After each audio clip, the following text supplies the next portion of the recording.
तो लंबा लगा के और कुछ नहीं किया। क्या किया आपने सतना के लिए? आप भी जवाब दीजिए सतना की जनता को। क्यों आपको दे वोट? नारायण तो जो प्रत्याशी है कि फलाने ने किया, फलाने ने ये भ्रष्टाचार किया, पर आप सत्ता में हो, आपने इस पे इंटरेस्ट रखना मेरी आवश्यकता भी है।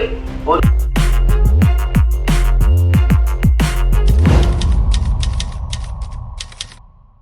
इतना जी सके जिए जई हूं, नित अत्याचार करे जई हूं, भोली जनता का खून मधुर निधड़क दिन रात पिए जई हूं। दोस्तों नमस्कार, मैं उमेश गौतम, समग्र प्रदेश समाचार से।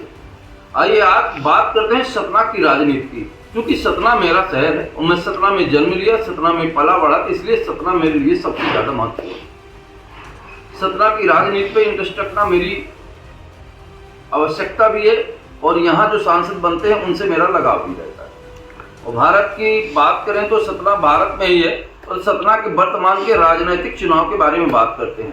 सतना का कितना बड़ा सौभाग्य है, आम जनता का, वोटर का, सतना के वोटरों का इतना बड़ा सौभाग्य है कि जितने भी प्रत्याशी हैं मैदान में, सारे के सारे पद में रह चुके हैं। सांसद गणेश सिंह 20 सालों से सांसद, सिद्धार्थ कुशवाहा विगत 2 पंचवर्षीय से विधायक, नारायण त्रिपाठी 4 बार विधायक।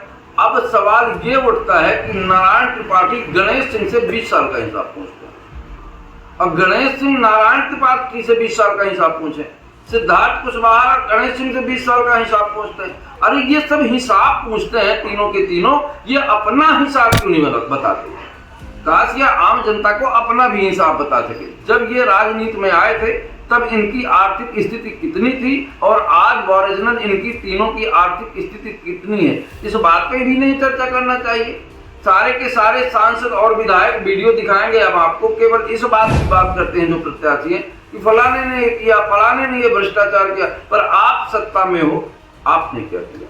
विगत दिनों से आप विधायक हैं, आपने सतना के लिए केवल गेट खड़े कर दिए 4-4 ठो लंबा लगा के और कुछ नहीं किया। क्या किया आपने सतना के लिए? आप भी जवाब दीजिए सतना की जनता को। क्यों आपको दे वोट?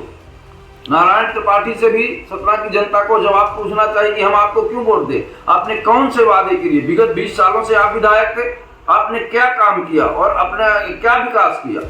केवल शब्दों पे नहीं, यथार्थ भी दिखना चाहिए। शब्दों का जाल तो कोई भी बिन लेता है, मकड़ी भी जाल बिनती है कि इसमें कीड़े फंसेंगे और उस कीड़े को मैं खाऊंगी और बाद में उसी जाल में लटक के प्राण त्याग देती है।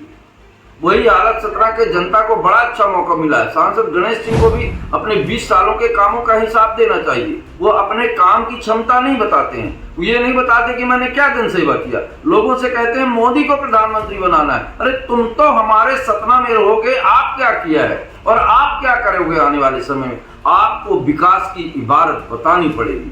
सतना की जनता पूछती है सवाल कि आखिर आपने अपने वादे पूरे किए कि नहीं किए, और अगर तीनों लोगों ने अपने वादे पूरे नहीं किए तो क्यों वादे पूरे नहीं किए और फिर क्यों मुंह उठा के आए हम आम जनता से वोट मांगने? मैं आम जनता से एक बात कहना चाहूंगा कि इस बार 100% मतदान करें। और तीनों प्रत्याशी तीनों सत्ता पे रह चुके हैं और तीनों से पूछे कि आपने सत्ता के लिए क्या किया और आम जनता के लिए क्या किया। क्या केवल अपने स्वजाति या अपने खास बंदों के लिए ही आप चुनाव जीतते हैं? तो फिर हमसे वोट मांगने क्यों आए? आम जनता का हक बनता है कि चुनावी नेताओं से उनके विगत दिनों के काम के बारे में पूछे और ये पूछे कि आगे आपका प्रोग्राम क्या है। केवल शीर्ष नेता ये ना बताएं मोदी जी करेंगे। अरे आप क्या करोगे सतना के लिए? मोदी जी सतना नहीं आएंगे, आप सतना के लिए क्या करोगे और आज तक आपने सतना के लिए क्या किया? ये बात जनता का पूछने का हक बनता है। वहीं नारायण त्रिपाठी जी कहते हैं कि 20 सालों का हिसाब दें गणेश जी, ये अपने 20 सालों का हिसाब दें। अगर इनका हिसाब बहुत खरा था तो मैहर में परिणाम क्यों उचित नहीं आया? वहीं सिद्धार्थ कुशवाहा विगत दिनों महापौर चुनाव में पलटी में हारे, योगेश ताम्रकार थे, ये विगत दिनों का अपने विधायक निधि का विधायक थे विगत पंचवर्षीय से, तो इन्होंने क्या सतना की जनता के साथ किया? इन सबसे जनता का सवाल बनता है और जनता को सवाल पूछना ही चाहिए। राजनीति से जातिवाद को दूर करना चाहिए। अगर अखंड भारत और राम राज्य की परिकल्पना की जाती है तो जातिवाद से हटकर आम जनता को वोट करना चाहिए। अगर तीनों समाज के तीनों नेताओं के जातियों ने अपना अपना मतदान अपने जाति के वोटर को दे दिया तो परिणाम बहुत उल्टा हो सकते हैं। दोस्तों नमस्कार, मैं उमेश गौतम। हम तो बिल्कुल इसी तरह लड़ते हैं, हमारी बात सच में नहीं है। न अस्त्र है, न शस्त्र है, न साम है, न दाम है, न दंड है, न भेद है। अब तो पूरा जीवन फकीर में बिता दें। जिस दिन राजनीति बंद कर दें उस दिन फिर आपको दिखा देंगे कि हम क्या है। और राजनीति कर रहे हैं बने आइए।